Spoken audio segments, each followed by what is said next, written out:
Hello friends, இந்த வார sea food எபிசோட்ஸில் இன்றைக்கி நம்ம பார்க்க போகிறது நண்டு ரசம் எப்படி வைக்கிறது அப்படின்னு தான் பார்க்க போகிறோம். ஸோ வாங்க ரெசிபிக்குள்ளே போகலாம். இன்றைக்கி நான் நண்டு ரசம் பண்ணுறதுக்கு 1/2 kg வந்து குட்டி குட்டி நண்டு எடுத்துருக்கிறேன். நீங்கள் பெரிய நண்டு எடுக்கிறதா இருந்தால் 4லேருந்து ஒரு 5 நண்டு எடுத்துக்கோங்க.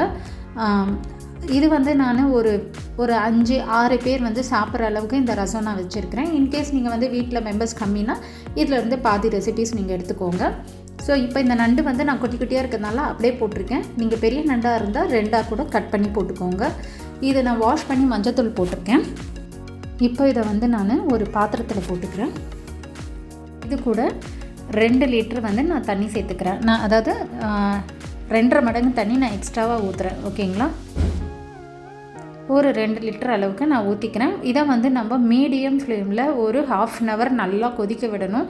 அப்போ தான் வந்து இந்த நண்டில் இருக்க ஜூஸ் எல்லாம் அந்த தண்ணியில் நல்லா இறங்கும். இப்போ வந்து நான் ஆல்ரெடி மஞ்சத்தூள் போட்டிருக்கிறதுனால இது போட்டு, இன்கேஸ் நீங்கள் மஞ்சத்தூள் போட்டேன்னா 1/2 ஸ்பூன் மஞ்சப்பொடி சேர்த்துக்கோங்க. இப்போது நான் அடுப்பில் வச்சுட்டேன். இது நல்லா சூடாகிட்டுருக்கு, பாயில் ஆகிட்டுருக்கு நண்டு. இதை வந்து நம்ம ஒரு பக்கம் வச்சுக்கிட்டு மசாலா வந்து ரெடி பண்ணிக்கலாம். ரசத்துக்கான மசாலா 2 தக்காளி, ஓகேங்களா? அதை வந்து நல்லா குட்டி குட்டியாக கட் பண்ணி போட்டுக்கோங்க. மீடியம் சைஸ் தக்காளி 2 எடுத்துக்கோங்க, ஓகேங்களா?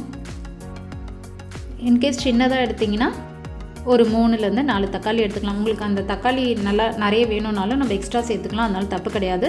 இந்த ரசத்தில் நான் புளி எதுவும் ஆட் பண்ண போதில்லை, அதனால் இந்த தக்காளியில் இருக்கிற புளிப்பு தான். அதனால் நீங்கள் எக்ஸ்ட்ரா கூட உங்களுக்கு ஒரு தக்காளி 2 தக்காளி எக்ஸ்ட்ரா வேணும், அந்த தக்காளியோட இதுவும் ஃப்ளேவர் வேணும்னா நீங்கள் எக்ஸ்ட்ரா ஆட் பண்ணிக்கலாம். நான் வந்து இப்போது இந்த 2 லிட்டரை வச்சுருக்கேன் இல்லையா, அந்த நண்டுக்கு நான் வந்து 2 சைஸ் வந்து மீடியம் தக்காளி எடுத்துக்கிறேன். நெக்ஸ்ட்டு 2 பச்சை மிளகாய், ஓகேங்களா? இப்படி உடச்சி போட்டுக்கோங்க. ஒரு இனுக்கு கருவேப்பிலை வந்து சும்மா ஒரு 6-7 இலை இருந்தால் போதும், ரொம்ப வேண்டாம். அப்புறமா நம்ம ரசத்தில் கொதிக்கும் போது கலர் சேஞ்ச் ஆகும், ஓகேங்களா? நெக்ஸ்ட்டு கொத்தமல்லி தண்டு, அந்த கீழே ஸ்டெம் இது இருக்கு இல்லையா, அந்த தண்டு, அது வந்து இன்னும் நமக்கு நல்ல ஃப்ளேவர் கொடுக்கும். அதனால் தண்டு போர்ஷன் எடுத்துக்கோங்க. இதில் வந்து மிளகு 2 டேபிள் ஸ்பூன், ஓகேங்களா? சீரகம் 1 டீஸ்பூன்.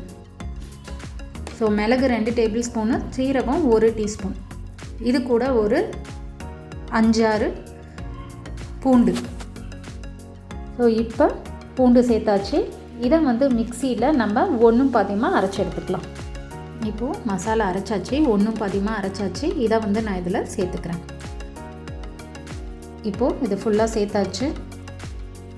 இப்போது நம்ம வந்து ரசத்துக்கு தேவையான மசாலா எல்லாமே தனியாக எடுத்து ஒரு இதில் போட்டு வச்சாச்சு. இதை வந்து நம்ம கையிலேயே வந்து அந்த தக்காளியை நல்லா நசுக்கி இந்த மசாலாவை ஒன்றோட ஒன்று வந்து நல்லா இன்கார்பரேட் ஆகிற மாதிரி மசிச்சுக்கணும்.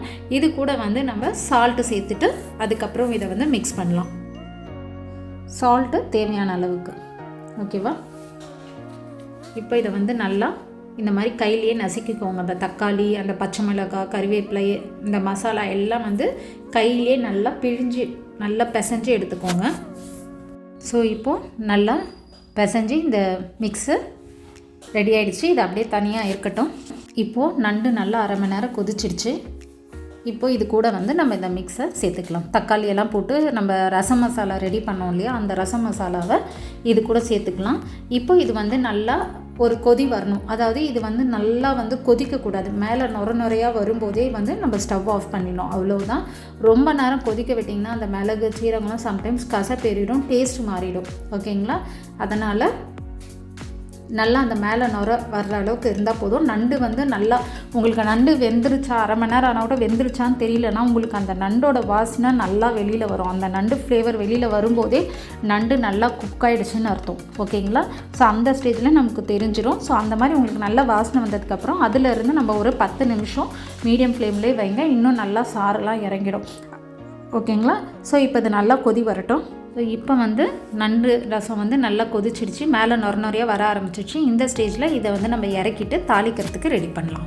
இப்போது நான் வந்து தாளிக்கிற கடாயில் வந்து கொஞ்சோண்டு எண்ணெய் ஊற்றி சூடு பண்ணியிருக்கேன். இதில் நான் 1 டீஸ்பூன் அளவுக்கு கடுகு சேர்த்துக்கிறேன்.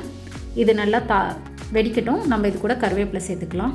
இப்போது கடுகு வெடிச்சிடுச்சு. நான் 1 கொத்து கருவேப்பிலை சேர்த்துக்கிறேன். இதை வந்து நம்ம அந்த ரசத்தில் கொட்டிடலாம், ஓகேங்களா? இதை எடுத்து நான் இந்த ரசத்தில் கொட்டிக்கிறேன். அவ்வளோதான். ஓகேங்களா? ஸோ ரசம் தாளிச்சாச்சு. இப்போது நம்ம ரசத்தை ஸ்டவ்லேருந்து இறக்கிடலாம். ஸோ இப்போ நம்மளுடைய சுட சுட நண்டு ரசம் ரெடி ஆகிடுச்சு. ஸோ நார்மலாக இந்த சளி இருமல் இந்த மாதிரிலாம் இருந்ததுன்னா இந்த மாதிரி நண்டு ரசம் வச்சு சாப்பிட்டோன்னா சளி இருமல்லாம் நல்லா அந்த சளியெல்லாம் வெளியில் வந்துடும். ஓகேங்களா? நான் இப்போ இதுக்கு வந்து அந்த கொத்தமல்லி தழை மட்டும் போட்டுக்கிறேன், வாசனைக்காக போட்டுக்கிறேன். ஓகேங்களா? ஆல்ரெடி நம்ம தண்டு போட்டுட்டோம். இது வந்து வாசனைக்காக மேலே தூவி விட்டுருக்கேன். ஸோ இது மாதிரி பண்ணி பாருங்கள். பண்ணி பார்த்துட்டு கமெண்ட் செக்ஷனில் கமெண்ட் பண்ணுங்கள் எப்படி வந்துச்சுன்னு சொல்லிட்டுன்னு. இது வந்து இன்னும் டைம் ஆக ஆக இன்னும் அந்த நண்டோட அந்த சாறு உள்ளே இறங்கி இன்னும் டேஸ்ட்டாக இருக்கும். ஓகேங்களா? சுட சுட வேணும்னாலும் நம்ம குடித்தோன்னா அது நல்லா சாறு நல்லா இறங்கியிருக்கும். இன்னும் நம்ம அரை மணி நேரம் 1 மணி நேரம் ஆக ஆக அந்த நண்டோட சாரெல்லாம் ஃபுல்லாக இதுவாகிடும். நீங்கள் அதுக்கப்புறம் கூட எப்போ சாப்பிட்டாலுமே கொஞ்சம் சூடு பண்ணி சாப்பிட்டிங்கன்னா ரொம்ப ரொம்ப டேஸ்ட்டாக இருக்கும். இது சாப்பாட்டுக்கும் வந்து ஊற்றி சாப்பிடலாம். குழந்தைங்களுக்கு வெறும் இந்த இதெல்லாம் ஃபில்ட்ரு பண்ணி அப்படியேவும் வந்து குழந்தைங்களுக்கு குடிக்க கொடுக்கலாம். ஸோ உங்களுக்கு என்னோடய சேனல் பிடிச்சிருக்கோன்னு நினைக்கிறேன். ஸோ பிடிச்சிருந்தா என்னோடய சேனல் சப்ஸ்கிரைப் பண்ணுங்கள். மறக்காமல் பெல் நோட்டிஃபிகேஷன் பட்டன் ப்ரெஸ் பண்ணுங்கள். அப்போ தான் நான் அப்லோட் பண்ணுற வீடியோஸ் உங்களுக்கு உடனுக்குடனே வரும். அது மட்டும் இல்லாமல் என்னோடய சேனலில் ஃப்ரீ ஆன்லைன் பேக்கிங் கிளாஸஸும் போயிட்டுருக்கு. ஸோ யார் யாருக்கெல்லாம் உங்கள் ஃபேமிலி மெம்பர்ஸ் ஃப்ரெண்ட்ஸுக்கு பேக்கிங் குக்கிங்கில் இன்ட்ரெஸ்ட் இருக்கோ என்னோடய சேனல் அவங்களுக்கும் ஷேர் பண்ணுங்கள். ஸோ ப்ளீஸ் லைக் பண்ணுங்கள், ஷேர் பண்ணுங்கள், கமெண்ட் பண்ணுங்கள். என் சப்ஸ்கிரைபர்ஸ்க்கு எல்லாருக்குமே வந்து ரொம்ப ரொம்ப தேங்க்ஸ் ஃபார் வாட்சிங் my channel. Thank you friends. Next ஒரு நல்ல ரெசிபியோடு நான் உங்களை மீட் பண்ணுறேன்.